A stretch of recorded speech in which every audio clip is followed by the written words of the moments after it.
Assalamualaikum warahmatullahi wabarakatuh. Kami dari Prodi PG PAUD akan menjelaskan materi dari pengantar ilmu pendidikan dengan dosen pengampu Profesor Dr. Dwi Nugroho Hidayanto MPD dan Adarina Dian Pertiwi. Dan inilah anggota kami. Bab 1, Pengertian Pendidikan. Dalam kehidupan sehari-hari, pendidikan ialah mengajar, membina, melatih, memelihara, dan mengurus anak.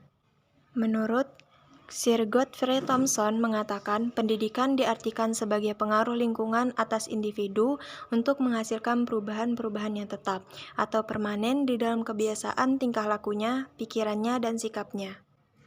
Leinevold menambahkan bahwa pendidikan adalah proses menuju kedewasaan, yang dimana kemampuan untuk menentukan dirinya sendiri atas tanggung jawabnya sendiri. Pendidikan juga berasal dari bahasa Latin, yaitu educare, yang berarti mengeluarkan suatu kemampuan, yang dimana mengeluarkan kemampuan yang tersimpan dalam diri anak untuk tercapainya kedewasaan. Selanjutnya, fungsi pendidikan bertujuan untuk meningkatkan mutu kehidupan, baik kehidupan individu maupun kehidupan bermasyarakat. Maksud dari kehidupan individu dalam fungsi pendidikan dapat diartikan dalam pengertian melatih di pengertian pendidikan. Artinya, melatih diartikan sebagai usaha untuk memperoleh keterampilan atau aspek psikomotorik dalam diri seseorang. Untuk kegiatan melatih diperlukan pelaksanaan yang terus-menerus sehingga mendapatkan kebiasaan dalam diri seseorang. Kemudian, kehidupan bermasyarakat diartikan dalam pengertian pendidikan membina. Diartikan sebagai suatu kegiatan manusia untuk membimbing seseorang dalam perkembangan hidupnya. Dalam hal ini, kegiatan pendidikan dikaitkan pada nilai efektif sehingga seseorang dapat dilihat perubahan dalam perkembangannya untuk membentuk sikap sesuai dengan norma yang berlaku. Selanjutnya, pemahaman manusia dengan pendidikan. Pemahaman terhadap pemikiran-pemikiran penting dalam pendidikan akan membekali tenaga pendidikan dengan wawasan kesejahteraan, yakin kemampuan memahami kaitan antara pengalaman-pengalaman masa lampau, tuntutan dan kebutuhan masa kini, serta pemikiran antisipasi masa datang. Pemikiran-pemikiran yang membawa pembaharuan pendidikan itu disebut aliran-aliran pendidikan. Landasan pendidikan merupakan norma dasar pendidikan yang bersifat imperatif, artinya mengikat dan mengharuskan semua pihak yang terlibat dalam pelaksanaan pendidikan untuk setia melaksanakan dan mengembangkan berdasarkan landasan pendidikan yang dianut. Kemudian ada macam dan bentuk pendidikan. Yang pertama, filsafat dan pandangan hidup, yang terdiri dari A. Pendidikan nasionalis, yaitu pendidikan yang diselenggarakan oleh suatu nasion atau bangsa dengan tujuan yang telah digariskan oleh cita-cita bangsa, baik berupa UUD, doktrin, atau pandangan hidup bangsa. Misalnya pendidikan di Indonesia berdasarkan falsafah Pancasila. Selanjutnya ada pendidikan kolonialis. Adalah kegiatan pendidikan yang dilaksanakan oleh kaum penjajah dengan maksud-maksud tertentu sesuai dengan doktrin kolonialisnya. Misalnya pendidikan pada zaman Hindia dan Belanda. Kemudian pendidikan liberalis adalah kegiatan pendidikan yang didasarkan pada pandangan liberal. Misalnya pendidikan di Eropa Barat dan Amerika.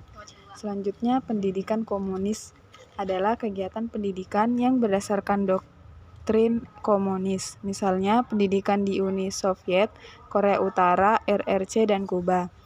Lalu pendidikan Islam adalah kegiatan pendidikan yang berdasarkan falsafah dan pandangan hidup Islam, misalnya pendidikan di Arab Saudi dan di beberapa negara-negara Timur Tengah. Lalu pendidikan Katolik. Pendidikan Katolik adalah kegiatan pendidikan yang berdasarkan falsafah dan pandangan hidup Katolik. Misalnya pendidikan di negara Vatikan dan lembaga-lembaga pendidikan Katolik di berbagai negara. Selanjutnya, yang kedua yaitu isi dan tujuan yang berisikan pendidikan moral. Pendidikan moral atau sering disebut dengan pendidikan budi pekerti, pendidikan etika, dan pendidikan akhlak. Selanjutnya, pendidikan intelektual. Kegiatan pendidikan ini bertujuan untuk meningkatkan daya nalar dan kecerdasan anak sesuai dengan tingkat kecakapan dan kecerdasan yang dimilikinya. Pendidikan keterampilan. Pendidikan ini bertujuan untuk meningkatkan keterampilan dalam menjalani hidup. Pendidikan estetika. Pendidikan ini bertujuan agar anak bisa menghayati dan menghargai akan nilai-nilai keindahan. Yang ketiga ada perkembangan usia pendidikan yang terdiri dari pendidikan masa konsepsi, pendidikan setelah lahir, pendidikan anak, pendidikan pemuda, dan pendidikan orang tua. Yang keempat, struktur dan jenis pendidikan formal, pendidikan umum, pendidikan kejuruan, pendidikan keguruan, dan pendidikan khusus. Selanjutnya, bab 2, pendidikan bagi kehidupan manusia. Siapakah manusia itu? Manusia adalah makhluk yang unik, memiliki sifat dan kemampuan yang dapat dilihat dari berbagai aspek dan sudut pandang, yaitu A. Manusia sebagai makhluk biologis, B. Manusia sebagai makhluk yang berprestasi, C. Manusia sebagai makhluk sosial, D. Manusia sebagai makhluk berbudaya. Perlunya manusia dididik. Manusia dididik dan mendidik dirinya agar terbentuk kemampuan untuk menjaga kelangsungan hidupnya secara terus-menerus. Potensi didik-mendidik itulah yang membedakan manusia dengan makhluk lainnya. Kemajuan teknologi yang semakin cepat membuat manusia dituntut untuk memperoleh pendidikan yang lebih agar tidak tertinggal dengan individu lainnya. Salah satu contohnya adalah perkembangan ilmu, pengetahuan, dan teknologi yang telah membawa perubahan di hampir semua aspek kehidupan. Selanjutnya, bab 3 berbagai pendidikan. Periode 1 terdiri dari filsafat, pendidikan, agama. Yang pertama, pendekatan filsafat terhadap pendidikan. Pendekatan filsafat terhadap pendidikan dirumuskan sebagai suatu penerapan konsep-konsep pikiran filosof yang dipergunakan untuk menjawab masalah-masalah yang dihadapi. Yang kedua, pendekatan agama terhadap pendidikan. Disebabkan banyaknya agama yang ada di dunia dan mempunyai nilai-nilai tersendiri bagi pemeluknya yang berpengaruh terhadap proses pendidikan sesuai dengan nilai keagamaannya. Kemudian yang pertama ada pendekatan psikologi dalam pendidikan, ialah menelaah tentang tingkah laku manusia. Yang kedua ada pendekatan sosiologi dalam pendidikan. Sosiologi merupakan studi tentang masyarakat. Yang ketiga, ada pendekatan antropologi dalam pendidikan, disebut juga pendekatan model. Yang keempat, pendekatan sejarah terhadap pendidikan ialah cabang ilmu yang mempelajari tentang praktek-praktek kehidupan pada masa lampau. Yang kelima, pendekatan biologi terhadap pendidikan, ada pendidikan jasmani dan pendidikan kesehatan. Dan yang terakhir ada pendekatan ilmu lain terhadap pendidikan, yang terdiri dari ekonomi pendidikan, administrasi pendidikan, politik pendidikan, dan pengukuran dan penilaian pendidikan. Pelaksanaan pendidikan. Pendidikan meliputi yang pertama orang dewasa, yang kedua orang tua, yang ketiga guru, yang keempat pemimpin masyarakat, yang kelima pemimpin agama. Selanjutnya, hubungan antara pendidik dan anak didik didasarkan atas hubungan kewibawaan dengan kompensasi antara kedewasaan. Hubungan ini tercipta karena adanya saling hormat menghormati dan percaya mempercayai, tidak ada perasaan yang satu lebih tinggi dari yang lain. Penjelasan bab 5, Tri Pusat Pendidikan.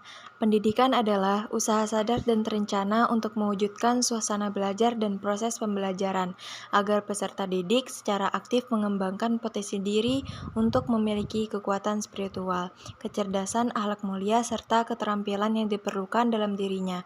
Dan masyarakat pendidikan meliputi pengajaran keahlian khusus dan juga sesuatu yang tidak dapat dilihat. Berikutnya penjelasan bab 6, kurikulum dan skenario modernitas sikap. Yang pertama ada patisari pendidikan, yaitu pengaruh dari generasi ke generasi berikutnya, baik pengembangan fisik, intelek maupun moral.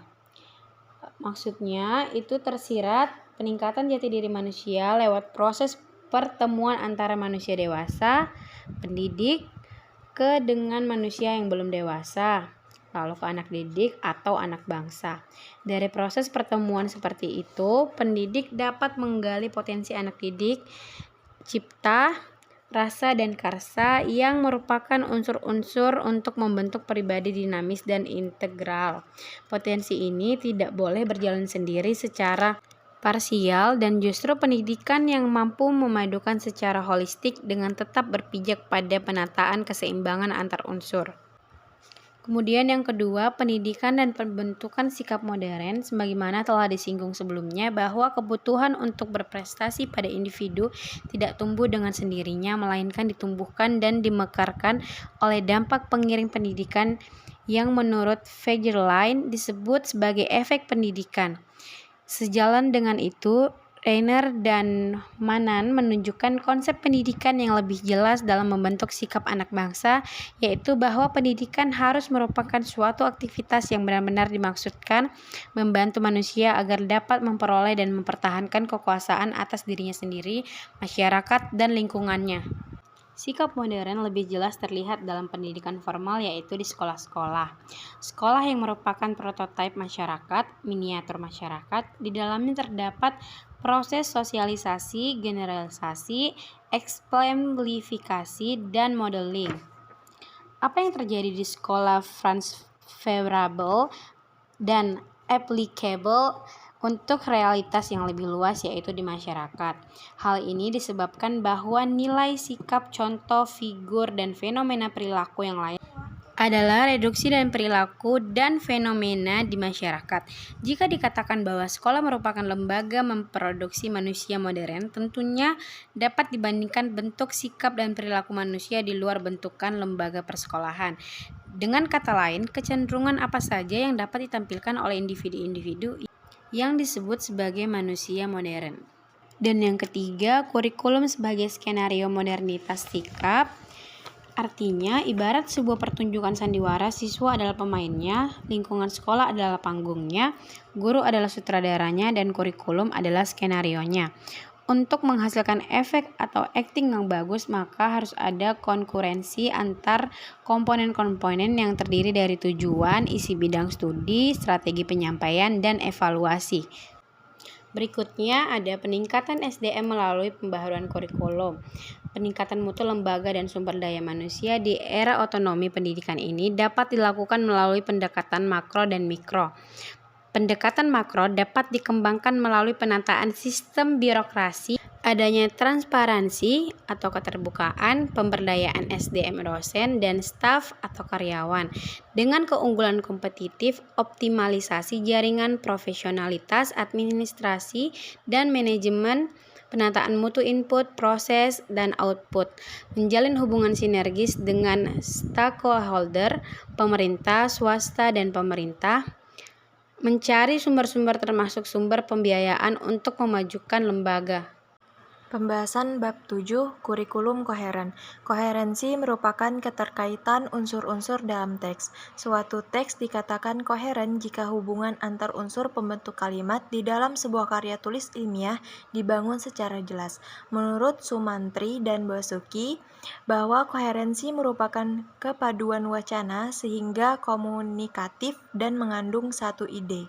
Selanjutnya, kurikulum lintas disipliner.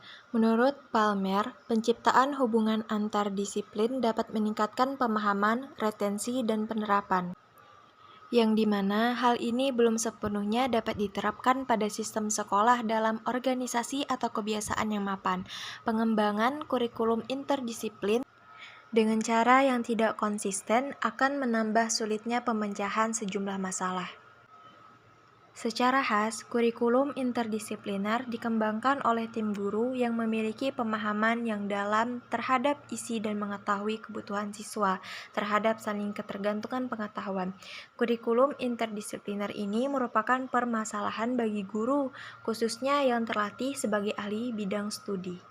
Sekian yang dapat kami sampaikan dari buku Pengantar Ilmu Pendidikan. Terima kasih. Wassalamualaikum warahmatullahi wabarakatuh.